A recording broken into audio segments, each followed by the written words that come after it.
Hello student, physics by Kapil sir YouTube channel में आप लोगों का स्वागत है। स्टूडेंट, यह हमारी सीरीज चली हुई है यूपी बोर्ड 12th क्लास के लिए, जिसमें हमारी यूनिट फर्स्ट है इलेक्ट्रोस्टैटिक्स, जिसका हमारा पहला चैप्टर है वैद्युत आवेश तथा वैद्युत क्षेत्र, electric charge and electric field. ठीक है स्टूडेंट, इससे पहली वीडियो में हम पढ़ चुके हैं स्टूडेंट वैद्युत क्षेत्र के बारे में और वैद्युत आवेश के बारे में, उनके मात्रक के बारे में, किसी बिंदु आवेश पर वैद्युत क्षेत्र की तीव्रता के बारे में। तो ये सारे टॉपिक स्टूडेंट हम इससे पहली वीडियो में कर चुके हैं। कूलाम का नियम, जितने भी हमारे ये टॉपिक थे इससे पहली वीडियो में कर चुके हैं। आज हमारा जो टॉपिक होगा वो होगा वैद्युत द्विध्रुव, इलेक्ट्रिक डाइपोल। ठीक है स्टूडेंट, वैद्युत द्विध्रुव इसकी डेफिनेशन एक ऐसा निकाय होता है, वैद्युत द्विध्रुव वह निकाय जिसमें दो बराबर परंतु विपरीत प्रकृति के आवेश। ठीक है, वैद्युत दो बराबर मतलब एक, अगर यहाँ क्यों आवेश है, अगर ये कोई बिंदु है, अगर किसी बिंदु पर क्यों आवेश है तो दूसरे बिंदु पर भी क्यों आवेश ही होगा। अगर यहाँ क्यों आवेश है तो दूसरे बिंदु पर भी क्यों आवेश होगा। बराबर होंगे लेकिन प्रकृति में विपरीत होंगे। ठीक है, जो एक दूसरे से अल्प दूरी पर रखे होंगे। देखो, दो आवेश है ना, तो दो आवेश एक दूसरे से दूरी पे तो कुछ ना कुछ रखे ही होंगे। ऐसा थोड़ी है कि हम दोनों आवेशों को एक जगह रख देंगे। तो वैद्युत द्विध्रुव वह निकाय होता है जिसमें दो बराबर परंतु विपरीत प्रकृति के बिंदु आवेश एक दूसरे से अल्प दूरी पर रखे हों। ठीक है, तो ये कोई हम मान लेते हैं प्लस, ये क्यों आवेश, ये कोई प्लस क्यों आवेश है, ये कोई माइनस के, मान ये भी क्यों आवेश और ये भी क्यों आवेश। अगर ये प्लस है और ये माइनस है तो एक दूसरे से अल्प दूरी पर रखे हों और उस अल्प दूरी को बोलते हैं हम 2l। ठीक है, तो वैद्युत द्विध्रुव की हम डेफिनेशन लिख देते हैं। वैद्युत द्विध्रुव वह निकाय जिसमें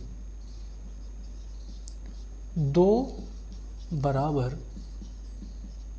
परंतु विपरीत प्रकृति के बिंदु आवेश, बराबर परंतु विपरीत प्रकृति के बिंदु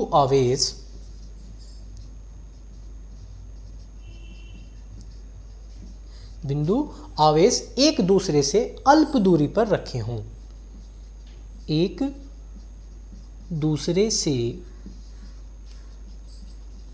अल्प दूरी पर रखे हों। ठीक है, तो ऐसा जो हमारा क्या नाम है, ऐसा जो हमारा कॉम्बिनेशन होता है उसको बोलते हैं हम वैद्युत द्विध्रुव। ठीक है, और इसके जो हमारे एग्जाम्पल हैं, जैसे हम लेते हैं HCl, ठीक है, HBr और NH3 ETC, ये होते हैं इसके एग्जाम्पल। और जैसे ले लेते हैं हम CH4, ठीक है, ये इसके एग्जाम्पल होते हैं। लेकिन अब आगे करते क्या हैं कि इन दोनों आवेशों में से किसी एक आवेश तथा इनकी बीच की दूरी जो होती है, अगर हम उसका गुणनफल कर दें स्टूडेंट, तो वो हमारा कॉम्बिनेशन कहलाता है वैद्युत द्विध्रुव आघूर्ण, इलेक्ट्रिक डाइपोल मोमेंट। मतलब इन दोनों बिंदु आवेशों में से किसी एक आवेश के साथ अगर इसकी अल्प दूरी का गुणनफल कर दिया जाए तो वो कहलाता है हमारा वैद्युत द्विध्रुव आघूर्ण, जिसको हम डिनोट करते हैं P से। किसे डिनोट करते हैं स्टूडेंट? P से। तो वैद्युत द्विध्रुव आघूर्ण की अगर हम डेफिनेशन लिखें तो वैद्युत द्विध्रुव आघूर्ण हमारा होता है किसी वैद्युत द्विध्रुव का द्विध्रुव आघूर्ण किसी एक आवेश तथा दोनों आवेशों के बीच की दूरी के गुणनफल के बराबर होता है। इसकी डेफिनेशन पहले हम लिख लेते हैं, वैद्युत द्विध्रुव आघूर्ण, इलेक्ट्रिक डाइपोल मोमेंट।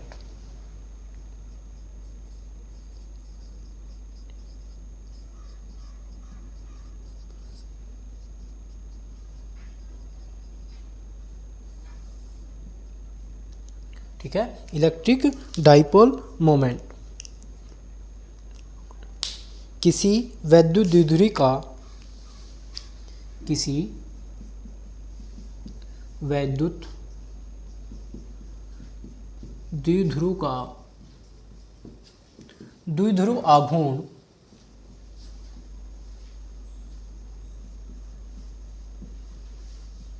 किसी वैद्युत द्विध्रुव आघूर्ण किसी एक आवेश तथा दोनों आवेशों के किसी एक आवेश तथा दोनों आवेशों के बीच की दूरी के गुणनफल के बराबर होता है। दूरी के गुणनफल के बराबर होता है।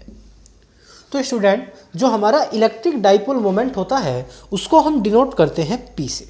ठीक है, डिनोट कहाँ से करते हैं हम? P से।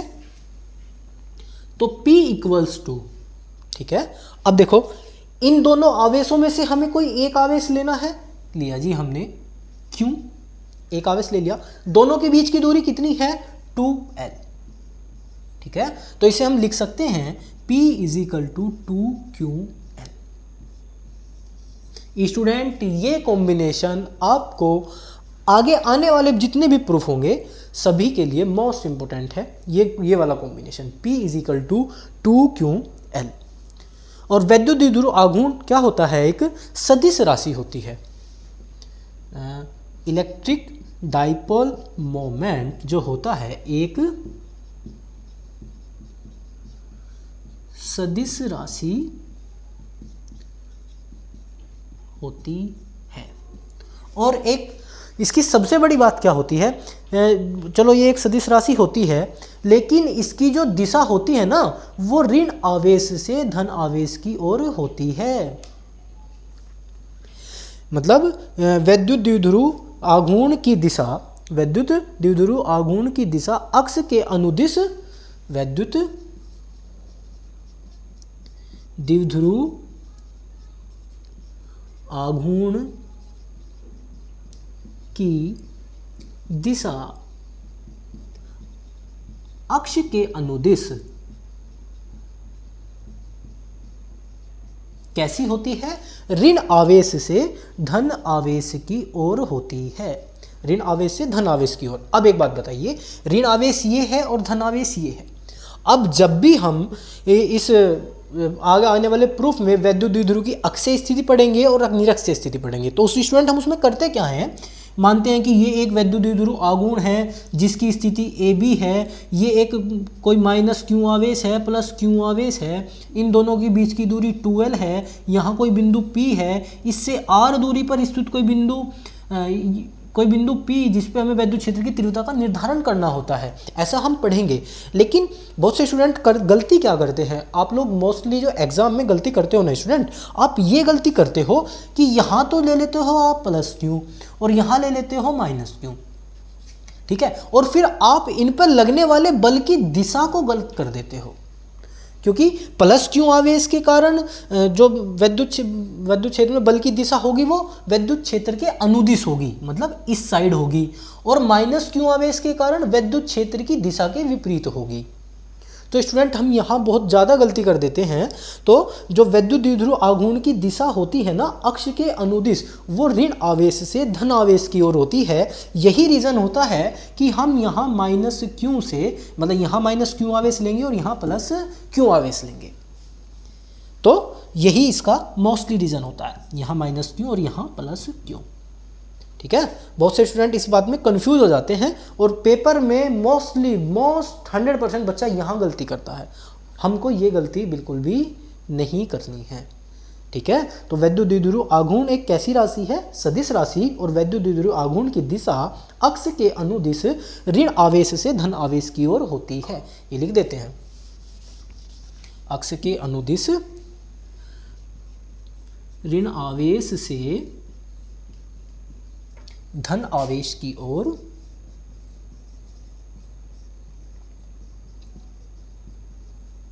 होती है। ठीक है स्टूडेंट, आप लोगों को यहाँ तक की बात बिल्कुल समझ में आई? किसी को यहाँ कोई कन्फ्यूजन तो नहीं है? अब वैद्युत द्विध्रुव आघूर्ण जो होता है उसका मात्रक है ना न्यूटन मीटर, क्या होता है? न्यूटन मीटर, और इसकी विमा होती है LTA, मात्रक होता है इसका न्यूटन मीटर और इसकी विमा LTA। ठीक है स्टूडेंट, तो बच्चे बिल्कुल भी कंफ्यूज नहीं होंगे। इलेक्ट्रिक डाइपोल मोमेंट जो होता है उसका मात्रक न्यूटन मीटर और विमा होती है LTA। ठीक है, अब इससे आगे हम इसका एक बहुत ही इम्पोर्टेंट प्रूफ है ना स्टूडेंट, बहुत इम्पोर्टेंट प्रूफ है वो पढ़ेंगे। वो होता है वैद्युत द्विध्रुव की अक्षीय स्थिति के कारण बिंदु P पर वैद्युत क्षेत्र की तीव्रता का निर्धारण करना। ठीक है, अब हम क्वेश्चन भी लिख देता हूँ ना स्टूडेंट, क्वेश्चन लिख देता हूँ तो आपको पता रहता है ना।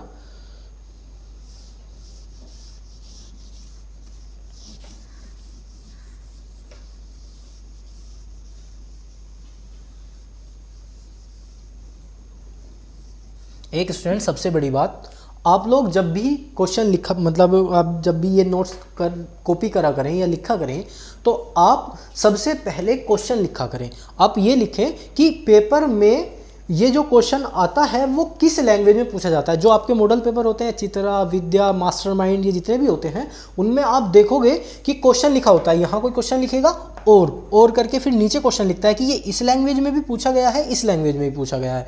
तो स्टूडेंट, आपको जो क्वेश्चन है, क्वेश्चन की हर लैंग्वेज आपको पता होनी चाहिए। ठीक है, तभी आपको कोई कन्फ्यूजन पेपर में नहीं होगा। तो हम क्वेश्चन लिखेंगे, किसी वैद्युत द्विध्रुव के कारण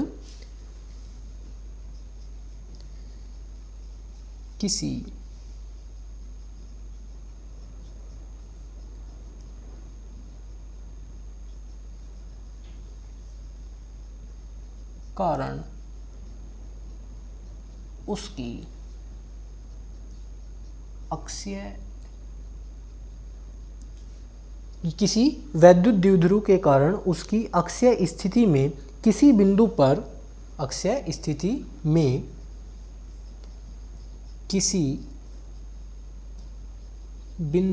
पर वैद्युत क्षेत्र की तीव्रता का निर्धारण कीजिए। तो अभी हम क्वेश्चन पढ़ेंगे, किसी वैद्युत द्विध्रुव की अक्षीय स्थिति के कारण किसी बिंदु पर वैद्युत क्षेत्र की तीव्रता का निर्धारण कीजिए। अब स्टूडेंट, सबसे पहले बनाते हैं हम इसका डायग्राम। डायग्राम में हम क्या करेंगे, हम लेंगे कि एक वैद्युत द्विध्रुव है। चलो यहाँ मैं इसका पहले डायग्राम ही बना देता हूँ। कोई वैद्युत द्विध्रुव है, ये लो जी। इस वैद्युत द्विध्रुव को नाम दे दिया हमने AB। ठीक है स्टूडेंट, अब इस पर आवेश कैसे रखा जाएगा? वैद्युत द्विध्रुव आघूर्ण में मैंने आप लोगों को बताया है कि यहाँ रखेंगे हम -Q आवेश और यहाँ रखेंगे हम +Q आवेश। अब जब हमने वैद्युत द्विध्रुव आघूर्ण पढ़ा था, देखो वैद्युत द्विध्रुव की परिभाषा क्या थी? वैद्युत द्विध्रुव की परिभाषा थी, वैद्युत द्विध्रुव वह निकाय है जिसमें दो बराबर परंतु प्रकृति में विपरीत आवेश एक दूसरे से अल्प दूरी पर रखे हों। लेकिन जब हम वैद्युत द्विध्रुव आघूर्ण पढ़ रहे थे स्टूडेंट, तो इन दोनों आवेशों में से एक का गुणनफल लिया था और उसको बराबर कर दिया था हमने P के, बीच की दूरी के मतलब गुना करके P के बराबर कर दिया था। अब बीच की दूरी होती क्या है स्टूडेंट इनकी? 2L। कितनी होती है? 2L। अब हम क्या करेंगे, इस वैद्युत द्विध्रुव आघूर्ण के बीच में कोई बिंदु मानेंगे और उस बिंदु से r दूरी पर कोई बिंदु मानेंगे P और उसी पर हम वैद्युत क्षेत्र की तीव्रता का करेंगे निर्धारण, है ना। तो हम इसके बीच में बिंदु क्या मान लेते हैं कि माना बिंदु है O, और इस O बिंदु से r दूरी पर स्थित यहाँ कोई बिंदु है P, जिस पर हमें वैद्युत क्षेत्र की तीव्रता का निर्धारण करना है जी। अब एक बात बता दो स्टूडेंट आप, चलो ये दूरी 2L है तो यहाँ से यहाँ तक की दूरी कितनी होगी? L, और यहाँ से यहाँ तक की दूरी कितनी होगी स्टूडेंट? है ना। अब ये दूरी P बिंदु है, P बिंदु पर हमें करना है विद्युत क्षेत्र की तीव्रता का निर्धारण। अब प्लस क्यू आवेश के कारण विद्युत क्षेत्र की तीव्रता और लगने वाले बल की दिशा क्या होगी, मतलब विद्युत क्षेत्र की दिशा में होगी। तो प्लस क्यू आवेश के कारण तो इस साइड E1, बताओ आप, और माइनस क्यू आवेश के कारण इससे विपरीत दिशा में E2। किसी भी स्टूडेंट को यहाँ तक कोई कन्फ्यूजन तो नहीं है ना, मतलब प्लस क्यू आवेश के कारण तो हमारी E1 है, ठीक है, और माइनस क्यू आवेश के कारण क्या है, E2। अब एक बात बताओ, जब हम ये दूरी L है, ये L है, अगर हम माइनस क्यू आवेश से बिंदु P तक की दूरी डिनोट करेंगे तो वो कितनी आ जाएगी, L प्लस आर, बताओ, L प्लस आर। और अगर हम ये पूरी दूरी इतनी है ना, और अगर हम बिंदु मतलब माइनस क्यू से करेंगे तो हो जाएगी R माइनस L, ठीक है। तो एक दूरी तो हो जाएगी इसकी, चलो वो हम लिख लेंगे, उसकी आप टेंशन ना लें। अभी आपको करना क्या है, माना एक वैद्युत द्विध्रुव आघूर्ण AB है और जिसकी बीच की दूरी 2L है, बिंदु O से R दूरी पर स्थित कोई बिंदु P है जिस पर हमें विद्युत क्षेत्र की तीव्रता का निर्धारण करना है, और बिंदु A से O तक की दूरी L और O से B तक की दूरी L, ये आप लोगों को लिखना है, ठीक है। ये मैं लिख देता हूँ आपको ये लिख देता हूँ। माना कि एक वैद्युत द्विध्रुव AB, माना कि एक वैद्युत द्विध्रुव, माना कि एक वैद्युत द्विध्रुव AB एक ऐसे परावैद्युतांक माध्यम में एक, या लिख लेंगे एक K माध्यम वाले परावैद्युतांक में रखा है, एक K माध्यम वाले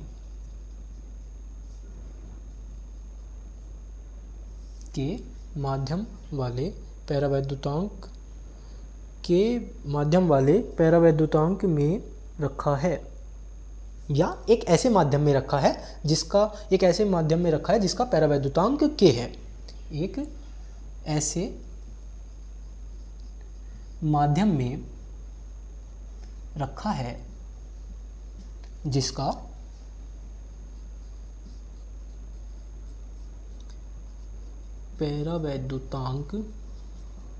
परावैद्युतांक K है, ठीक है। स्टूडेंट यहाँ तक का बिल्कुल बात समझ में आई। माना एक वैद्युत द्विध्रुव AB एक ऐसे माध्यम में रखा है जिसका परावैद्युतांक K है।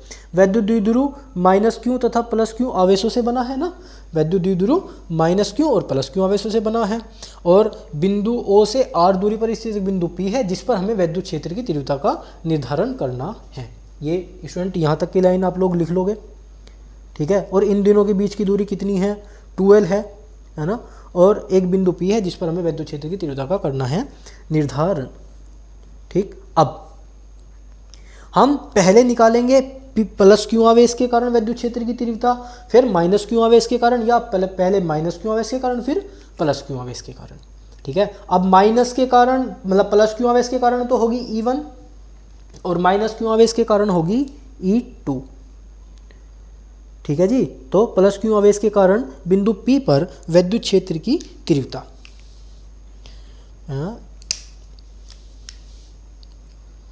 प्लस क्यू आवेश के कारण बिंदु P पर विद्युत क्षेत्र की तीव्रता क्या थी बेटा, E1। चलो जी, E1 होगी क्या, 1/4 pi epsilon not Q upon, है ना, ये तो दोनों में लगेगा कूलाम के नियम के अनुसार, 1/4 पाई एप्सिलॉन नॉट के Q अपॉन। अब देखो इनके बीच की दूरी हम लेंगे, हम, तो अगर हम लेंगे प्लस क्यू आवेश के कारण तो क्या लेंगे, R माइनस L, बताओ स्टूडेंट, और लेंगे माइनस क्यू आवेश के कारण तो R प्लस L, तो ये हो जाएगा इनकी बीच की दूरी आर माइनस एल का होल स्क्वायर। बताओ यहाँ तक की बात समझ में आई। अब स्क्वायर, ये आप पूछने लगे कि स्क्वायर क्यों लिया है। बेटा स्क्वायर इस वजह से लिया है कि हमने कूलॉम का नियम पढ़ा था 1/4πε0 के upon Q upon R square. किसी बिंदु के कारण विद्युत क्षेत्र की तीव्रता का, इससे पहली वीडियो में जो हमने प्रूफ निकाला है उसमें यहाँ आर स्क्वायर आता है, मतलब बीच की दूरी आती है। तो बीच की दूरी क्या होगी स्टूडेंट, ये है ना, ये ई हो गया। अब जैसे ये प्लस क्यू आवेश के कारण लिया है, माइनस क्यू आवेश के कारण, माइनस क्यू आवेश के कारण बिंदु पी पर विद्युत क्षेत्र की तीव्रता क्या होगी, E2 1/4πε0 के Q upon R plus L का। यहाँ तक किसी भी स्टूडेंट को कोई दिक्कत हो तो आप बताएं। अब हम करेंगे क्या, देखो कुल आवेश जो E1 और E2 है वो एक ही रेखा के अनुदिश है ना, एक ही रेखा के अनुदिश, मतलब इसी रेखा पे है। तो इनका जो हम परिणामी निकालेंगे, परिणामी होगा इनका E इजिकल टू, परिणामी E is equal to E1 minus E2।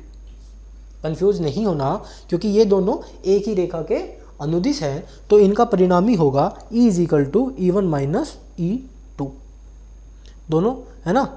तो अब E1 माइनस E2 लिखो, तो E मतलब E1 का भी मान रखो और E2 का भी मान रखो। ये भी समीकरण नंबर 1 है, ये समीकरण नंबर 2 है, रख दीजिए मान। तो E equals to 1/4πε0 q upon r minus L का होल स्क्वायर और माइनस 1/4πε0 के, ओहो स्टूडेंट के का मान भूल गए हम यहाँ, के Q upon R plus L का होल स्क्वायर। ठीक है, समीकरण 1 व 2 से। अब देखो इसमें से कॉमन क्या आ जाएगा, 1/4πε0 के, 1/4πε0 के और क्यू भी कॉमन आ जाएगा। ऊपर बचेगा क्या, 1/r माइनस एल का होल स्क्वायर और 1/r प्लस एल का होल स्क्वायर, और एलसीएम ले लेंगे, ये हो जाएगा फिर आपका स्टूडेंट E इक्वल्स टू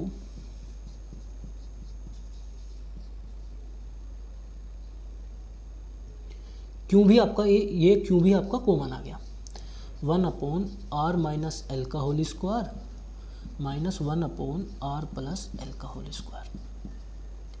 ठीक है स्टूडेंट। अब देखो इनका जो हम एलसीएम लेंगे वो कितना आ जाएगा, r माइनस एल का होल स्क्वायर और r प्लस एल का होल स्क्वायर। अब माइनस से माइनस कटेगा तो प्लस वाला यहाँ आ जाएगा, और प्लस से प्लस कटेगा तो माइनस वाला यहाँ आ जाएगा। तो ये हो जाएगा r प्लस एल का whole square minus r minus L का होल स्क्वायर। अब स्टूडेंट हम करेंगे क्या, यहाँ a प्लस बी का होल स्क्वायर खोलेंगे, यहाँ a माइनस बी का होल स्क्वायर खोलेंगे और इस माइनस के अंदर मल्टीप्लाई करेंगे, और जो भी कैंसिल आउट होगा हम उसे कैंसिल आउट कर देंगे। ठीक है, इतना काम तो आप स्टूडेंट कर लोगे। अब इसको करने के बाद जो आगे, इनको सोल्व करने के बाद जो आगे लाइन आती है मैं वो लिखता हूँ, यहाँ से रफ कर देता हूँ जी। इसको सोल्व करने के बाद स्टूडेंट हमारी जो लाइन बनती है वो ये बनती है, E is equal to q upon 4πε0 के। तो इसको सोल्व करने के बाद बनेगी यहाँ 4RL, 4, हाँ जी ये बनेगी 4RL upon R minus L का होल स्क्वायर और R प्लस एल का होल स्क्वायर। ठीक है जी, तो हम इसे ऐसा लिख सकते हैं, R माइनस एल का, मतलब नहीं, R स्क्वायर माइनस एल का होल स्क्वायर। तो ये हो जाएगा आपका R square minus L square, R square minus L का ये होल स्क्वायर, क्योंकि A square minus B square का सूत्र क्या होता है, एक को उसमें प्लस एक को उसमें माइनस, यही तो होता है। तो इन दोनों का स्क्वायर ये हो जाएगा। अब देखो एक बात बता दो स्टूडेंट, आप इस 4RL को मैं ऐसे लिख सकता हूँ 2 × 2RL। बताओ, तो मैंने क्या किया,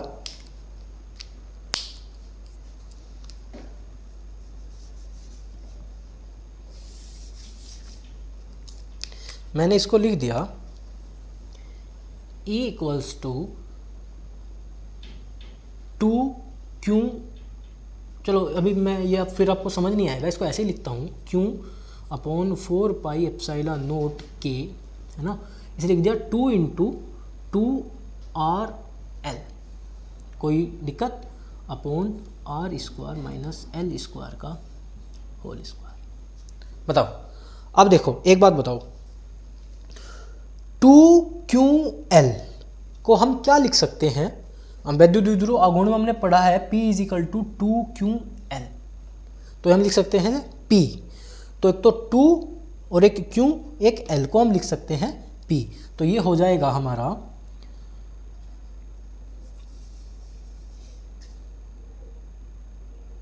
1/4 पाई एप्सिलॉन नॉट K2 है ना, और ये हो जाएगा P upon R square minus L square का होल स्क्वायर। बताओ स्टूडेंट, यहाँ तक की बात बिल्कुल समझ में आई है ना? 2P R upon R square minus L square, यहाँ तक कोई दिक्कत? अब अगर इस आर स्क्वायर का मान, अगर हमारे पास ये आर स्क्वायर है जो एल का मान और आर स्क्वायर का मान, तो हम लिखेंगे यदि एल का मान आर की अपेक्षा बहुत कम हो, यदि एल का मान, लिख देते हैं, यदि एल का मान आर की अपेक्षा बहुत कम हो, ठीक है, तो L का मान जो होगा बहुत कम होगा आर की अपेक्षा, ठीक है ना स्टूडेंट? L का मान आर की अपेक्षा बहुत कम हो, तो बेटा L स्क्वायर का जो मान होगा वो भी आर स्क्वायर की तुलना में बहुत कम होगा या नगण्य होगा? तो जो इसका स्क्वायर L स्क्वायर का मान जो होगा आर स्क्वायर की तुलना में नगण्य होगा, नगण्य या बहुत कम होगा, ठीक है? तो होगा क्या? तो हम इसे ऐसे लिख देंगे फिर, E is equal to 1/4 pi epsilon nought K2PR upon R square का होल स्क्वायर।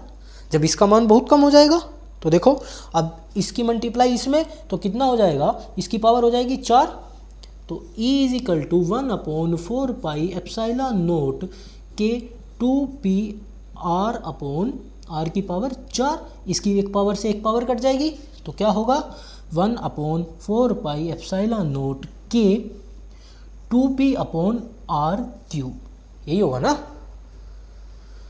तो इसे हम लिख देंगे पूरा, तो E इक्वल्स टू 1/4 पाई, तो यहाँ लिख देते हैं बराबर किसके होगा, ये E के। तो यही हमारा वैद्युत द्विध्रुव की अक्षीय स्थिति के लिए सूत्र है, ठीक है? E is equal to 1/4 pi epsilon nought के मतलब 2P अपॉन आर क्यूब, और इसका मात्रक होगा न्यूटन पर कूलाम। क्या होगा इसका मात्रक? न्यूटन पर कूलाम। अब सबसे बड़ी बात, अब हमें देखना है कि वैद्युत क्षेत्र की जब तीव्रता का निर्धारण करा था वो किस दिशा के अकॉर्डिंग करा था। तो वैद्युत क्षेत्र E की जो दिशा होगी ना, वो वैद्युत द्विध्रुव के अक्ष के लिए ऋण आवेश से धन आवेश की ओर होगी। कैसे होगी बेटा? ऋण आवेश से धन आवेश की ओर। तो आप इसमें ये पॉइंट, ये वाली लाइन आप लिखोगे यहाँ, कि मैं बोल रहा हूँ आप लोग लिखो कि वैद्युत क्षेत्र E की दिशा वैद्युत द्विध्रुव की, या लिख देता हूँ वैद्युत क्षेत्र E की दिशा वैद्युत द्विध्रुव के अक्ष के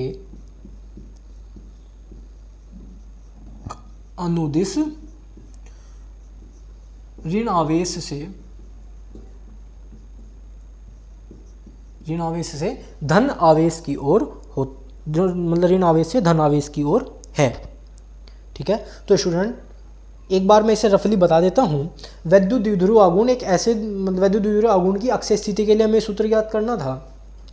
हमने सबसे पहले इसकी डेफिनेशन लिखी कि माना दो बिंदु, मतलब माना एक वैद्युत द्विध्रुव आघूर्ण AB है जिसके माइनस क्यू आवेश तथा प्लस क्यू आवेश रखे हैं, इन दोनों आवेशों के बीच की दूरी 12 है और प्लस ये दोनों आवेशों के बीच के मध्य बिंदु O से R दूरी पर कोई बिंदु P है जिस पर हमें विद्युत क्षेत्र की तीव्रता का निर्धारण करना है, और इसकी कुल विद्युत क्षेत्र की तीव्रता होगी E = E1 - E2, और यहाँ E1 का मान रखेंगे कूलाम के नियम के अनुसार 1/4πε0 Q/r², और बेटा इन दोनों के मान रख लेंगे, दोनों के बीच की दूरी इससे लेंगे तो r - l और पूरे बिंदु से लेंगे तो r + l होगी, तो इन दोनों को माइनस करेंगे, जो इसमें से कॉमन आएगा कॉमन लेंगे, और फिर यदि l का मान r की अपेक्षा बहुत कम हो तो ये मान आएगा 1/4πε0 Q1 Q2/r²। तो इसका पूरा जो मान निकल के आता है वो आता है E = 1/4πε0 2p/r³।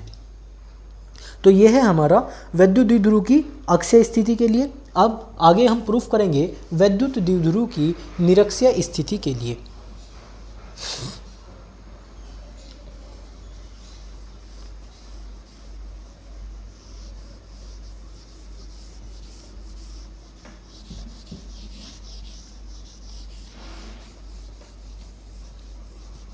ये तो था स्टूडेंट हमारा अक्षीय स्थिति के लिए। अब करेंगे हम इसकी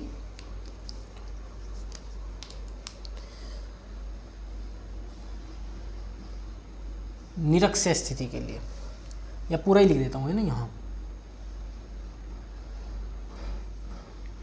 हमने पूरा क्वेश्चन लिखा था वैद्युत द्विध्रुव की अक्षीय स्थिति के लिए, वैद्युत द्विध्रुव की निरक्षीय स्थिति में, है ना। तो यहाँ पूरा ही लिख देते हैं।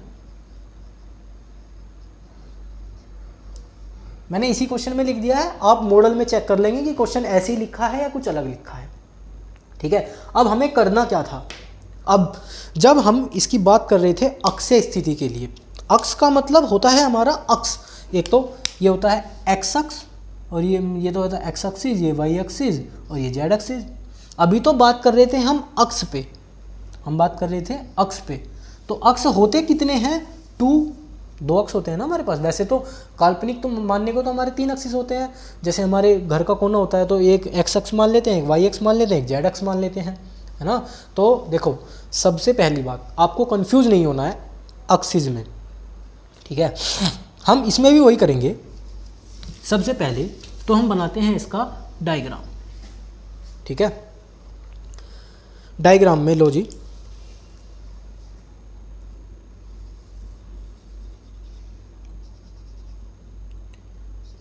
ए बी है, ये कोई मध्य बिंदु ओ है,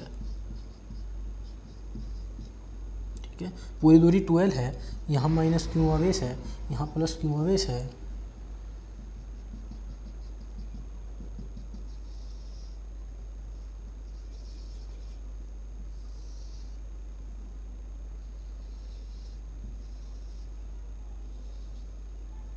ठीक। अब प्लस क्यू आवेश के कारण विद्युत क्षेत्र की तीव्रता क्या होगी,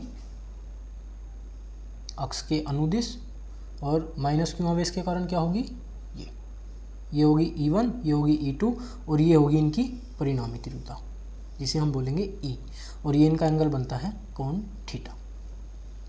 यहाँ तक किसी भी हमें लिखना क्या है, माना एक वैद्युत द्विध्रुव है जिसकी भी मतलब माना एक वैद्युत द्विध्रुव ए बी जिसके बीच की दूरी 12 है, बिंदु O से R दूरी, हाँ जी ये लिख लेते हैं हम R दूरी पे, R दूरी पर स्थित कोई बिंदु है P, ठीक है, जिस पर हमें विद्युत क्षेत्र की तीव्रता का निर्धारण करना है। प्लस क्यू आवेश के कारण जो विद्युत क्षेत्र की तीव्रता होगी वह E1 होगी, माइनस क्यू आवेश के कारण विद्युत क्षेत्र की तीव्रता कैसी होगी, E2, है ना, और इनकी परिणामी तीव्रता कितनी होगी, E। अब एक बात और, इनके संयोजक घटक होते हैं, क्या होते हैं स्टूडेंट, इनके संयोजक घटक। जो हमारा E1 व E2 है वे परस्पर कैसे हैं, परस्पर बराबर हैं लेकिन विपरीत दिशा में हैं। तो ये दो घटकों में वियोजित होता है। मैं इसका अलग ही घटक बना देता हूँ, इसका अलग घटक बना देते हैं एक, है ना। ये लो जी, जो इसका वियोजित घटक होगा वो होगा E1 साइन थीटा और E2 साइन थीटा, है ना। और जो इसका अपोजिट घटक होगा वो होगा कोस थीटा वाला, क्या होगा, कोस थीटा वाला। मैं अभी अब लोगों को बोल रहा हूँ, आप लिखोगे E1 व E2 के मान परस्पर बराबर परंतु दिशाओं में भिन्न हैं, तो E1 व E2 AB के लंबवत तथा परस्पर घटकों में वियोजित करने पर क्या होता है, E1 व E2 कोस थीटा, जैसे E1 साइन थीटा और E2 साइन थीटा, ये क्या होते हैं, परस्पर निरस्त हो जाते हैं, क्योंकि ये एक दूसरे के बराबर हैं और विपरीत भी। भाई कैसे, देखो एक तो ये है, एक ये है, एक ये इनका ये वाला घटक, तो ये है जी, तो ये है आपका E1 साइन थीटा और E2 साइन थीटा, बराबर हैं लेकिन एक दूसरे के कैसे हैं, विपरीत। बताओ यही है ना, तो ये हमारा ये क्या है हमारा E1 और ये क्या है हमारा E2, ये कौन है थीटा, ये कौन है थीटा। और यहाँ अगर हम इसकी परिणामी निकालें, ये तो हो गया हमारे परस्पर लंबवत घटक, ये हो जाएगा E=E1 cos theta plus E2 cos theta. भाई यही तो होगा, तो जोन से हमारे ये घटक है, ये परस्पर लंबवत है, एक दूसरे के विपरीत है, तो ये तो हो जाते हैं बेटा कैंसिल आउट। स्टूडेंट ये कैंसिल आउट हो जाएंगे और जो हमारे घटक बनते हैं वो बचते हैं E=E1 कोस थीटा और E2 कोस थीटा। यहाँ तक की बात आप लोगों को समझ आई या नहीं। अब इसमें हम करते क्या हैं, देखो स्टूडेंट,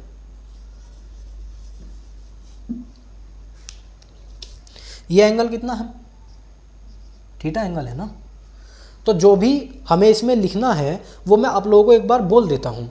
लिखना है, माना कि बिंदु P पर वैद्युत द्विध्रुव की AB लंब अर्धक रेखा पर उसके मध्य बिंदु O से r दूरी पर बिंदु P स्थित है। इस वैद्युत द्विध्रुव के आवेश कौन से हैं, -q और +q आवेश के कारण बिंदु P पर वैद्युत क्षेत्र की तीव्रता क्या होगी, E1 व E2। मैं देखो प्लस के कारण तो E1 और माइनस के कारण E2, ठीक है, यही होगी, और क्रमशः E1 व E2 है। तो अब ये वाली दूरी भी और ये वाली दूरी भी किससे निकलेगी, पाइथागोरस प्रमेय से। इनके बीच की दूरी कितनी है, L, तो लाल बटे कक्का, एक आपने पढ़ा होगा LAL बटे कक्का। तो बेटा साइन तो हमारे साइन वाले घटक तो हमारे जो हैं ये एक दूसरे से निरस्त हो गए, बचे क्या कोस वाले, तो ये साइन कोस टेन, तो आधार बटे कर्ण, तो आधार है L, है ना, तो आधार कितना है हमारा L और बीच की दूरी है R, तो ये हो जाएगा √r² प्लस L²। ये मान क्या बचेगा, r² plus L², r² plus L²। Pythagoras प्रमेय कर्ण का स्क्वायर = लंब का स्क्वायर प्लस आधार का स्क्वायर। तो ये हमारा डायग्राम बिल्कुल कंप्लीट हो चुका है।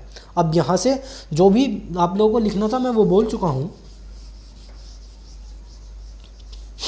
और अगर स्टूडेंट आप अपनी भाषा में भी लिखना चाहते हैं ना, तो आप ऐसे लिखेंगे, माना एक वैद्युत द्विध्रुव AB, ठीक है, जो एक दूसरे से अल्प दूरी पर रखे हैं, जिनकी बीच की दूरी 12 है। इसके मध्य बिंदु O से इसका लंब अर्धक ऊपर की ओर खींचा जाता है, जिस पर बिंदु P पर वैद्युत क्षेत्र की तीव्रता E1 + q आवेश के कारण तथा E2 - q आवेश के कारण है, तथा इस r दूरी पर इससे जो बिंदु है इस पर P है और इसका जो वियोजित घटक है वो E है, ठीक है। तो जो हमारे साइन वाले घटक होते हैं वे एक दूसरे के बराबर परंतु विपरीत होते हैं, इसीलिए उनको निरस्त कर दिया जाता है, और जो बचते हैं घटक वो क्या बचते हैं, कोस थीटा वाले, ठीक है।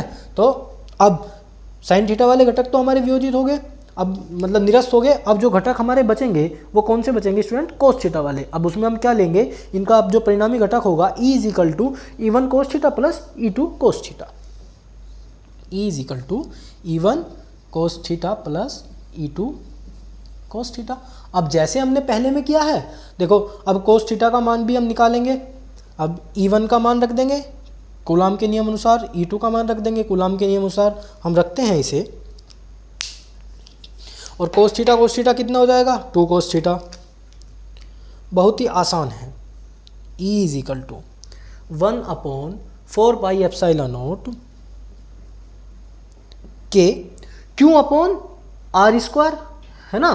तो दोनों की दूरी लेंगे Q/r², लो जी Q/r² प्लस L², लो जी, plus 1/4 4 pi epsilon nought Q upon R plus L square, यही तो होगा, है ना। अब इसमें से क्यू को ले लो कॉमन, बचेगा देखो ये बचा, और यहाँ क्या बचेगा 2 कोस थीटा। भाई 2 कोस थीटा बचेगा, जब E1 का भी मान हमने रख दिया, E2 का भी मान रख दिया, तो क्या बचेगा 2 कोस थीटा। तो ये पूरा क्या बचेगा, E equals to 1/4 pi epsilon nought K, ए 1/4 pi epsilon nought K Q upon R square plus L square 2 cos theta, यही बचा ना भाई। ये भी यही चीज़ है, ये भी यही चीज़ है, हमने दोनों को लिख लिया। E is equal to 1/4 pi epsilon nought Q upon R square plus L square 2 cos theta. अब कोस थीटा का मान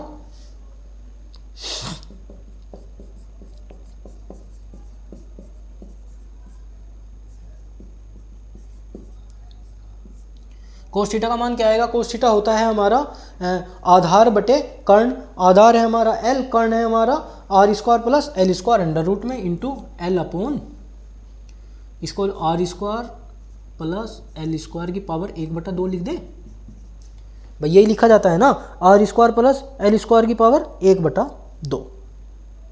यहाँ तक किसी को कोई दिक्कत नहीं है ना। अब देखो 1 पावर ये है, 1/2 पावर ये है, ठीक है, तो कितनी हो जाएगी, कितनी हो जाएगी 3/2। अब हम क्या भूल रहे हैं, ये 2 तो हम भूल ही गए, इंटू 2, यही होगा ना। अब देखो student, E is equal to 1/4 pi epsilon nought K 2QL upon R square plus L square की पावर कितनी हो जाएगी 3/2, ये हो जाएगी ना 1/2 पावर ये भाई 1 प्लस 1/2, एलसीएम आ गया 2, 2 प्लस 1 कितना हो जाएगा 3/2, ठीक है। अब देखो 2QL, वैद्युत द्विध्रुव आघूर्ण में जाओ, वैद्युत द्विध्रुव आघूर्ण में हमने क्या रखा था 2QL P, और इस K क्या होता है, K किसी माध्यम का पैरावैद्युतांक होता है, K का मान क्या रखते हैं हम 1, इस K को भी यहीं खत्म करो, 1 मान रख दो इसका, तो 1/4 पाई एप्सिलॉन नोट 2QL को क्या लिख देते हैं हम 2QL is equal to P, है ना। तो ये हो जाएगा P upon R square plus L square की पावर 3/2। अब जैसे हमने वैद्युत द्विध्रुव की अक्षय स्थिति में माना था कि R का मान से बहुत कम होगा, तो इसमें भी हम लिखेंगे यदि L का मान R की अपेक्षा बहुत कम हो तो क्या होगा, एल स्क्वायर का मान आर स्क्वायर की मान की अपेक्षा नगण्य हो जाएगा, है ना। यदि L का मान R के मान से बहुत कम हो तो एल स्क्वायर का मान आर स्क्वायर के मान से कैसा हो जाएगा, नगण्य, बहुत कम। तो यहाँ क्या हो जाएगा, तो अब हम इसे लिखेंगे, है ना, तो 1/4 पाई एप्सिलॉन नोट के, तो इसका मान तो बहुत कम हो जाएगा, तो क्या हो जाएगा फिर E equals to 1/4 pi epsilon nought P upon R square की पावर कितनी रह जाएगी 3/2, इससे ये पावर कटेगी, तो क्या हो जाएगा E equals to 1/4 pi epsilon nought P upon R cube, यही बचेगा ना स्टूडेंट। और यही हमारा वैद्युत द्विध्रुव की निरक्षीय स्थिति का सूत्र है, और इसका मात्रक भी क्या होता है, न्यूटन पर कूलम, न्यूटन पर कूलम। एक बार स्टूडेंट आप इसे दोबारा देखेंगे, दोबारा हम करेंगे क्या, देखो हमने क्या किया, जो हमारे परस्पर लंबवत घटक थे E1 sin थीटा और E2 sin थीटा, वो हमारे कट जाते हैं एक दूसरे से, क्योंकि एक दूसरे के परस्पर और लंबवत थे वो। लेकिन जो इनका परिणामी घटक थे वो एक दूसरे के लंबवत नहीं थे, वो थे E1 cos theta plus E2 cos theta. हमने E1 का मान रखा, E2 का मान रखा, cos थीटा कितने हुए 2 cos थीटा हुए, 2 cos थीटा का मान रखा पाइथागोरस प्रमेय से जो आया L upon under root L R square plus L square, 2 का मान रखा, 2 क्यों L को हमने क्या रख दिया P, वैद्युत द्विध्रुव आघूर्ण की कंडीशन के कारण तो E equals to 1/4πε0 P/r² plus L² की पावर 3/2।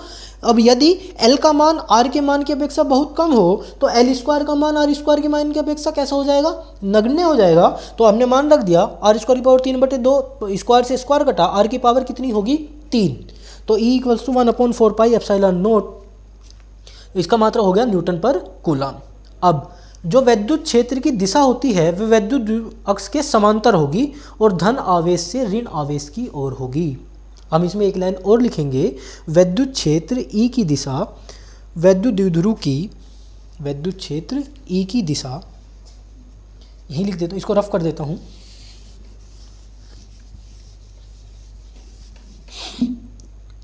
बाद की लाइन, वैद्युत क्षेत्र E की दिशा वैद्युत द्विध्रुव के अक्ष के अनुदिश। अब जो हमने पढ़ा था वैद्युत द्विध्रुव की निरक्षीय स्थिति, उसमें था धनावेश से ऋणावेश, मतलब ऋणावेश से धनावेश की ओर, और इसमें होगा धन आवेश से ऋण आवेश की ओर है। कैसे? धनावेश से ऋण आवेश की ओर है। ठीक है, तो ये क्वेश्चन करने के बाद अक्षीय स्थिति का हो या निरक्षीय स्थिति का हो, आपको ये लाइन जरूर लिखनी है कि ई की दिशा है कहाँ, है ना। अब देखो पेपर में आप सबसे बड़ी गलती क्या करते हो, इसको रफ कर देते हैं।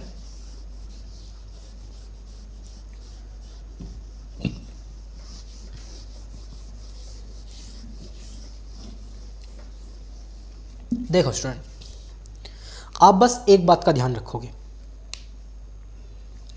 यदि पेपर में आता है अक्षीय स्थिति का प्रूफ,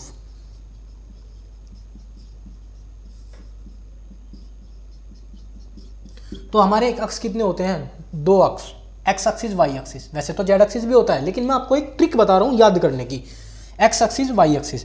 तो आपको फॉर्मूला प्रूफ करना है 1/4πε0 2p अपॉन आर स्क्वायर। क्या? आर स्क्वायर नहीं, आर क्यूब। अब सबसे बड़ी गलती स्टूडेंट हमारे यही करते हैं कि ये आर स्क्वायर आर क्यूब, लेकिन आर क्यूब ही रहना है दोनों फॉर्मूलों में। देखो 2p, अक्ष कितने हैं, 2, तो 2p प्रूफ करना है। और अगर आ गया निरक्षीय स्थिति, निरक्षीय स्थिति आ गया जिसमें हमें अक्ष नहीं है, निरक्ष जो बिना अक्ष के है, समझ रहे हो, तो उसमें हमें प्रूफ करना है 1/4πε0 p अपॉन आर क्यूब। इसका मात्रक भी न्यूटन पर कूलम, और इसका मात्रक भी न्यूटन पर कूलम।